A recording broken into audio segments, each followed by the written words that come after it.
എല്ലാ പ്രിയപ്പെട്ടവർക്കും ക്രിസ്തുയേശുവിൻ്റെ നിസ്തുല നാമത്തിൽ സ്നേഹവന്ദനം. ഇന്നത്തെ നമ്മുടെ ധ്യാനത്തിനായി വിശുദ്ധ യോഹന്നാൻ എഴുതിയ സുവിശേഷം 12-ാം അധ്യായം 24-25 വാക്യങ്ങൾ. യോഹന്നാൻ 12:24-25. ആമേൻ ആമേൻ, ഞാൻ നിങ്ങളോട് പറയുന്നു, ഗോതമ്പ് മണി നിലത്ത് വീണ് ചാകുന്നില്ല എങ്കിൽ അത് തനിയെ ഇരിക്കും. ചത്തുവെങ്കിലോ വളരെ വിളവുണ്ടാകും. തൻ്റെ ജീവനെ സ്നേഹിക്കുന്നവൻ അതിനെ കളയും. ഇഹലോകത്തിൽ തൻ്റെ ജീവനെ പകയ്ക്കുന്നവൻ അതിനെ നിത്യജീവനായി സൂക്ഷിക്കും. കർത്താവിൻ്റെ പരിശുദ്ധ നാമം വാഴ്ത്തപ്പെടട്ടെ. വിശുദ്ധ യോഹന്നാന്റെ സുവിശേഷത്തിൽ മാത്രം രേഖപ്പെടുത്തപ്പെട്ടിരിക്കുന്ന ഒരു സന്ദർഭമാണ് ഇവിടെയുള്ളത്.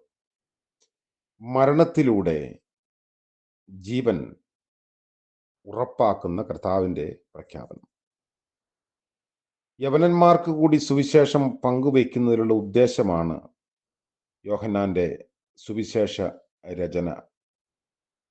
പുതിയ ദർശനങ്ങൾക്കും കണ്ടെത്തലുകൾക്കും വേണ്ടി ആഗ്രഹിക്കുന്ന സമൂഹമായിരുന്നു യവനന്മാർ. ഈ വേദഭാഗം നമുക്ക് നൽകുന്ന ധ്യാന ചിന്തകൾ, അതായത് 12-ാം അധ്യായത്തിന്റെ 20 മുതൽ 26 വരെയുള്ള ഭാഗം, ഒന്ന്, പെരുന്നാളിന്റെ ഉത്സവ തിമിർപ്പുകളുടെ മധ്യേ ഒരു പറ്റം യവനന്മാർ ഫിലിപ്പോസിനെ സമീപിച്ച് യേശുവിനെ കാണണമെന്ന് ആഗ്രഹം അറിയിച്ചു. അന്ത്രയോസും ഫിലിപ്പോസും കൂടെ യേശുവിൻ്റെ അടുത്ത് എന്ന് യവനരുടെ ആഗ്രഹം കർത്താവിനോട് പറഞ്ഞു. യവനന്മാരുടെ ഈ നടപടി കാരണം താൻ മഹത്വീകരിക്കപ്പെടുന്നതായി യേശു പ്രസ്താവിച്ചു. യേശുവുമായുള്ള വ്യക്തിപരമായ സമ്പർക്കമാണ് യേശുവിനെ അറിയുന്നതിനുള്ള ഏറ്റവും അടിസ്ഥാനപരമായ വിഭവം. യവനന്മാരെ ശിഷ്യന്മാർ ആ അനുഭവത്തിലേക്കാണ് നയിച്ചത്. പാഠപുസ്തകങ്ങളിൽ വായിച്ചറിഞ്ഞതോ കേട്ട് അറിഞ്ഞതോ അല്ല, സ്വന്തം അനുഭവത്തിൽ രുചിച്ച് അറിയുന്നതാണ് യഥാർത്ഥ ക്രിസ്താനുഭവം. സമൂഹജനങ്ങളെ ഈ അനുഭവ തലത്തിലേക്ക് നയിക്കുക എന്നതാണ് സഭയുടെ പ്രേക്ഷിത ദൗത്യം. സ്വയം ത്യജിച്ച് ജീവന്റെ സമൃദ്ധി പകരുന്ന കർത്താവാണ് സകലർക്കും മാതൃകയാകേണ്ടത്. സഭയുടെ പ്രേക്ഷിത പ്രവർത്തനത്തിലെ സകല കർമ്മ പരിപാടികളും അത്തരം ജീവൽ സാക്ഷ്യമായി രൂപാന്തരപ്പെടുമ്പോഴാണ് ദൗത്യ സാക്ഷാത്കാരം ഉണ്ടാകുന്നത്. സോക്രട്ടീസ്, പ്ലേറ്റോ, അരിസ്റ്റോട്ടിൽ തുടങ്ങിയ ദാർശനിക ചിന്തകന്മാർ നൽകിക്കൊടുത്ത ദർശന വിചാരങ്ങളുടെ പിള്ളത്തൊട്ടിലുകളിലാണ് യവന മനസ്സുകൾ വളർച്ച പ്രാപിച്ചത്. എന്നിട്ടും തങ്ങളെ ഫലകരമായി നയിക്കാൻ കഴിയുന്ന ഒരു ഗുരുവിന് വേണ്ടി അവർ അന്വേഷണം തുടർന്നുകൊണ്ടേയിരുന്നു. തങ്ങൾക്ക് പരിചയമുള്ള ദാർശനിക ഗുരുക്കന്മാരുടെ പിന്തുടർച്ചയിലാവാം അവര് യേശുവിനെ കണ്ടത്.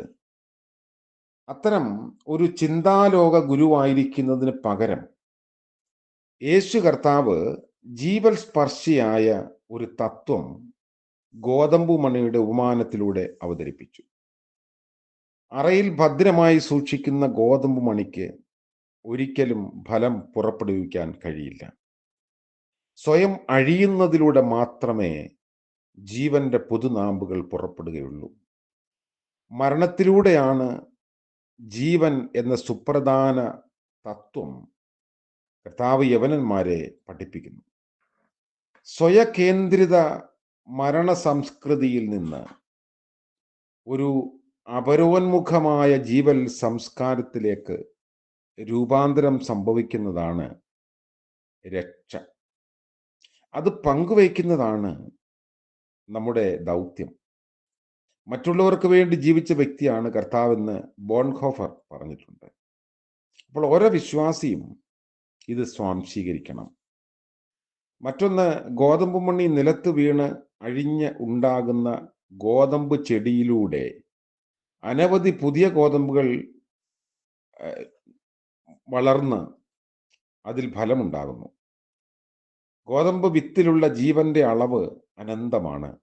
പക്ഷേ അത് സംഭവിക്കാൻ ചില പ്രക്രിയകളിലൂടെ കടന്നു പോകണം. പുറംതോട് പൊട്ടാൻ അനുവദിക്കാത്ത പക്ഷം ഭൂമിയിൽ ഗോതമ്പ് വിത്ത് പാഴായി പോകും. ചൂടും തണുപ്പും മഞ്ഞും മഴയും തുടങ്ങി പ്രകൃതിയുടെ സകല മാറ്റങ്ങളോടും പ്രതിപ്രവർത്തിക്കാൻ ഗോതമ്പ് മണി തയ്യാറാവണം. ഈ പ്രതിപ്രവർത്തനങ്ങളിലൂടെ ഉണ്ടാകുന്ന ഘടനാപരമായ മാറ്റത്തിനും ഭൂമിയിൽ വീഴുന്ന ഗോതമ്പ് വിത്ത് തയ്യാറാകണം. ഈ മാറ്റങ്ങൾ ഗോതമ്പ് മണിക്ക് വേദനാജനകമായിരിക്കാം. എന്നാൽ സൃഷ്ടിപരമായ വേദനയാണ് ജീവൻ പുറപ്പെടുവിക്കുന്നത്. മറ്റുള്ളവരിലെ ജീവനെ സമൃദ്ധമായി പുറപ്പെടുവിക്കുന്ന ദൗത്യമാണ് സഭയ്ക്കുള്ളത്. ഫിലിപ്പോസ് അന്ത്രയോസിനും പങ്ക് നൽകുന്നത് പോലെയുള്ള കൂട്ടായ്മയും ത്യാഗനിർഭരമായ ജീവിതത്തിന് വേണ്ടിയുള്ള സമർപ്പണവുമാണ് ദൈവരാജ്യത്തിന്റെ സമഗ്രമായ നിലനിൽപ്പിന് കാരണം. ഈ ഭാഗം നമ്മളോട് പറയുന്നു, യേശുവിനോടുള്ള വ്യക്തിപരമായ ബന്ധത്തിലേക്ക് വ്യക്തികളെ ആനയിക്കുന്ന ഫിലിപ്പോസിന്റെയും അന്ത്രയോസിന്റെയും മാതൃക നമുക്ക് സ്വീകരിക്കാൻ കഴിയണം. വ്യത്യസ്തങ്ങളായ ദാർശനിക ശാക്തീകരണങ്ങളുടെ മധ്യത്തിൽ ജീവനെ കൊണ്ട് ജീവൻ പുറപ്പെടുവിക്കുന്ന ജീവിത ദർശനം പ്രായോഗികമാക്കുന്ന അപരോന്മുഖത നമുക്ക് ഉണ്ടാക്കിയെടുക്കാൻ സാധിക്കണം. ജീവിത നിയോഗ വയലുകളിൽ വീഴുന്ന വചനവിത്തുകളാണ് നമ്മുടെ ആയുസ്സെങ്കിൽ സൃഷ്ടിപരമായ വേദനകളെക്കുറിച്ച് നമ്മൾ പരാതിപ്പെടേണ്ടതുണ്ടോ? ജീവിതാനുഭവങ്ങളുടെ വേനലും വറുതികളും മഴയും പ്രളയവുമൊക്കെ നന്മയ്ക്കും ഫലപ്രാപ്തിക്കുമായി രൂപാന്തരപ്പെടുത്താൻ നമുക്ക് ദർശന ബലവും വിശ്വാസത്തിന്റെ ദാർഢ്യവും പ്രാപിക്കാൻ കഴിയണം. നമുക്ക് പ്രാർത്ഥിക്കാം. നിസ്തുലനായ ഞങ്ങളുടെ വാഴ്ത്തപ്പെട്ട കർത്താവേ, മനോഹരമായ പുതിയ ദിനത്തിനായി നന്ദിയോടെ ഞങ്ങൾ അങ്ങേ മഹത്വപ്പെടുത്തുന്നു. ഞങ്ങൾക്ക് ലഭിച്ചിരിക്കുന്ന ജീവന്റെ സമൃദ്ധിക്കായി സ്തോത്രം. കർത്താവിലൂടെ മാത്രം ഞങ്ങൾക്ക് ലഭിച്ചിരിക്കുന്ന രക്ഷയ്ക്കായി സ്തോത്രം. കർത്താവെ, അവിടുന്ന് നൽകിയിരിക്കുന്ന വലിയ ചിന്തകൾ ഞങ്ങളുടെയും ജീവിതത്തിൽ അനർത്ഥമാക്കുവാൻ ഇടയാക്കുന്നുവല്ലോ. ഇന്നത്തെ പകൽക്കാല ജീവിതത്തിൽ അവിടുത്തെ കൃപയിലും കരുണയിലും അടിയങ്ങൾ ആശ്രയിക്കുന്നു. ലജ്ജിതരായി പോകാതെ ജീവിപ്പാൻ ഞങ്ങളെ സഹായിക്കണമേ. സ്വയം കേന്ദ്രിതമായ നിലയിൽ നിന്ന് അപരോന്മുഖതയിലേക്ക് വളരുവാൻ ഞങ്ങളുടെ മനസ്സിനെ വിട്ടുകൊടുക്കാൻ ഇടയാക്കണമേ. ഇന്ന് ജന്മദിനം ആഘോഷിക്കുന്നവരെയും വിവാഹവാർഷികം ആഘോഷിക്കുന്നവരെയും ഓർത്ത് പ്രാർത്ഥിക്കുന്നു. കരുണയുടെയും നന്മയുടെയും അനുഗ്രഹത്തിൻ്റെയും പുത്തൻ അനുഭവങ്ങളിലൂടെ അവിടുന്ന് കാത്ത് വഴി നടത്തണമേ.